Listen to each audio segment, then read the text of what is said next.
Good afternoon, everybody. It's Lynn, the Leather Bag Lady. How are you all today on this beautiful, beautiful sunny day? It's 7 degrees outside, feels more like 2 or 3. Leather Bag Lady weather report. This winter season in Southern Ontario is just insane. But hey, there we go. So today's bag.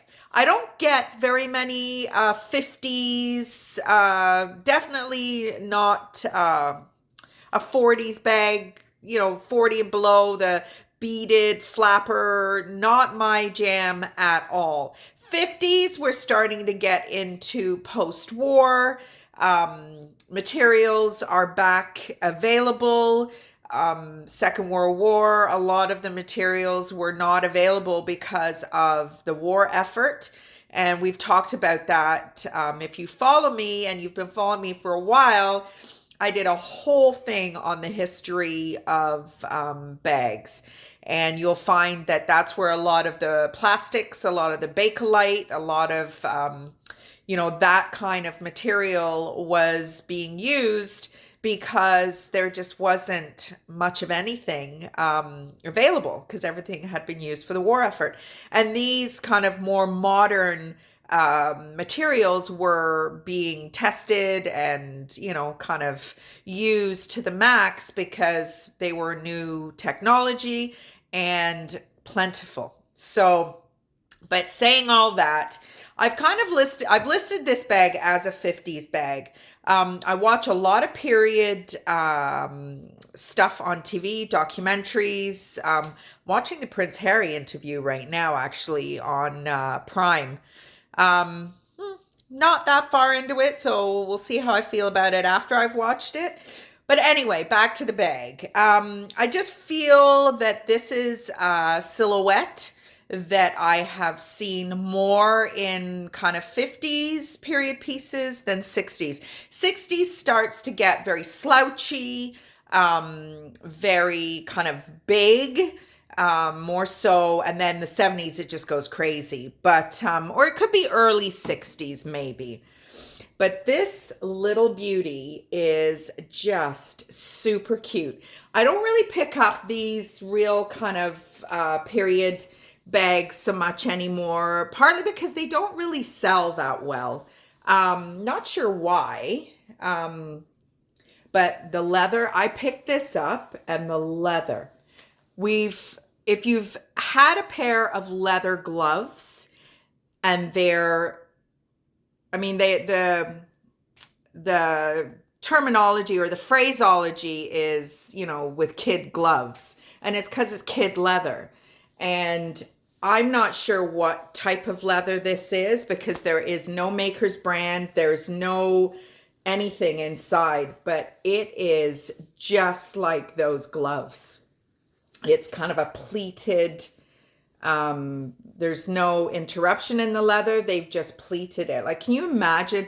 I've lifted my camera up a little bit just because I don't know whether it's the few pounds I've gained or the fact that my tan's gone or the fact that I'm going to be 55 next week and my face is starting to slide off. But and I work out first thing in the morning. If I don't have anywhere to go, I shower at night. So, you know what? Am I looking my best? Hell no. Do I care? Hell no. But even I'm starting to look at this stuff and go, ooh. So I thought I can lift the camera up a little bit. Maybe it's a better angle. But what it means is I'm having to lift the purse up into the air. So excuse me if it's out of focus until I get used to this new setup. So it's the same on both sides. It is a 6-inch strap drop. So it's just a crook of your arm bag. Top handle bag, as we call it. There are 2 slip pockets on either side, and it's got that kind of Rogaine kind of material on both of those sides. But what gets me really excited is what it looks like inside. It is all the most beautiful suede. I wish it had a maker's mark because more of that kind of textured silk in there. It is the quality of this interior. I mean, it's very much like the period houses. Now, here in Hamilton, Ontario, where I live, Hamilton was kind of the captain of industry, where Toronto, or York, as it was called, was the politics hub. Hamilton was the manufacturing hub. We have major steel industry, or we used to have major steel industry here in Hamilton, Ontario. And with that industry was immigrants. So most of Hamilton was built on the back of Scottish engineers. We have Dundurn Castle, which is just a huge stately home here in Hamilton. They had plumbing 100 years, almost 100 years before your average home had plumbing. I mean, when I moved to England and bought my house with my children's father, having a shower, like a built-in shower, was a feature of a home. Now, if any of you have watched Coronation Street with those row houses, I used to live in one of those. And when you went to look at the house, so there was two ways you could have plumbing. There was plumbing that was added and it just boxed in, which was our house. Or there was plumbing where they actually built it, took away the lath and plaster and, sunk it into the walls. That was just a shitload of work. So we had, because your bathrooms were outside. We had the old outside toilet that had been used as a coal shed and a bunch of other things afterwards. And then eventually it was an addition, a toilet downstairs. But that all was very like Canada, Hamilton, Ontario. If you go to the Steam and Technology Museum, which we do have here in Hamilton, it is just an actual kind of, what's the word I'm looking for? Like an architect's storybook of Hamilton. And it's blueprints of, the grid system and how Hamilton was built and the underlying blueprints for the plumbing systems and the sewer systems. And it's all, you look at the blueprints and they're signed off by McDougall, McDouglas, McNabb, McNally. And you see a lot of the streets here in Hamilton that are, Hewson, McNabb, they're all Scottish names. And the European influx, because like America, I mean, we are all immigrants here in Canada. Canada, more so than anything, celebrates the melting pot that Canada is, which I've talked about before, allows me access to the most incredible array of bags from different countries. At one point, I think I had 37 countries represented. I mean, Spencer and Rutherford, a bag I highlighted the other day from Australia. This is probably most certainly from the UK or France, I would say. The quality, I'm thinking maybe French, but just the style. Mind you, this is pretty unique, this kind of pleated front. So, and then the snap top. I absolutely love this snap top feature. Like I was just about, as I went off on my tangent, there's a slip pocket and a zippered pocket. And like I said, I just wish there was, who wouldn't want to put their name to something this pretty? Who wouldn't want to do it? It's not black. It is very, very dark brown. And it is just gorgeous. I just absolutely love it. So my whole story to kind of substantiate why I picked this little guy up, because as I started to say, I don't really pick them up anymore, is just because of how architecturally fantastic this little bag is. So that is today's bag. on Etsy already. I've been up and out. I went to the gym this morning, another good workout. Back at the gym. I'm enjoying being back at the gym. As much as I appreciated being able to work out here, I miss the equipment, and seeing the faces that I used to see every morning. So getting back to it is great. Not saying that I'm going to be doing it every week because back and forth is about 15-20 minutes there and back. And that's just me filling my car up for not much of a reason. And money is very, very tight for me right now. February is always a really crappy, crappy month. So trying to be careful with that. But what I did do today, I went down to the family courthouse and got another copy of my divorce paperwork. I do not know where I have put that notification.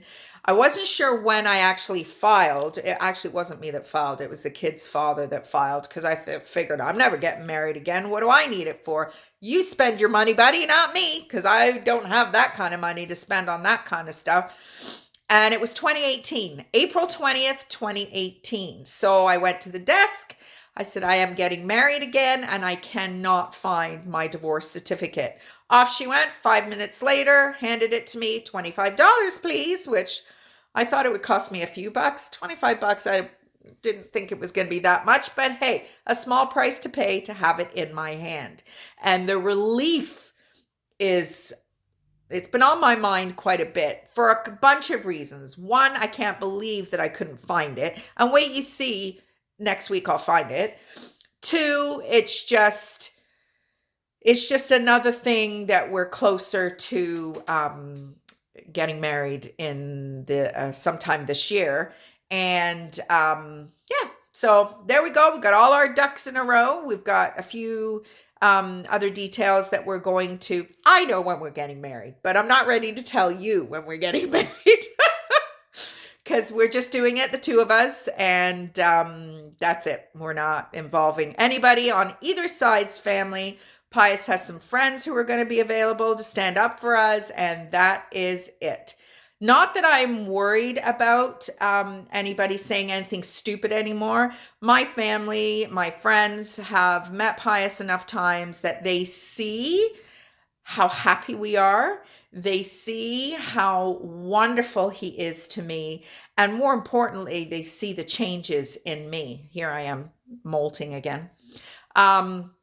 Yeah, I am very much a different girl in a lot of regards. And my family sees that, and they have embraced him very quickly.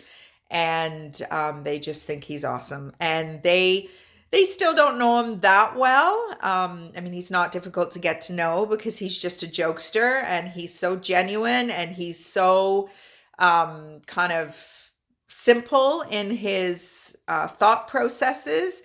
I've kind of been a little bit guilty along the way of, second guessing some of the things he's done, not necessarily with me, but prior to me, just because of my experiences with other men in my life, whether it was a date or two or, a 3-month little whirlwind or whatever it was, because they were just jerks, most of them. And, you just think the best predictor of the future is the past. So, my narrative is very different now, and my family absolutely sees that. My mom shared with me some months ago, some of her friends in the UK, they FaceTime all the time, and they, were telling her how great I look, just because I'm so happy. And I mean, wasn't sure how the winter was going to go, because the summer we were out on the bike, we were in the driveway, we were, a few months into this thing, and we were just, very giddy, which we could still say, but we're living life. We're renovating a house, we're packing up a house, we're, dealing with my kids who are, still trying to find themselves. We're dealing with his kids who already have families of their own.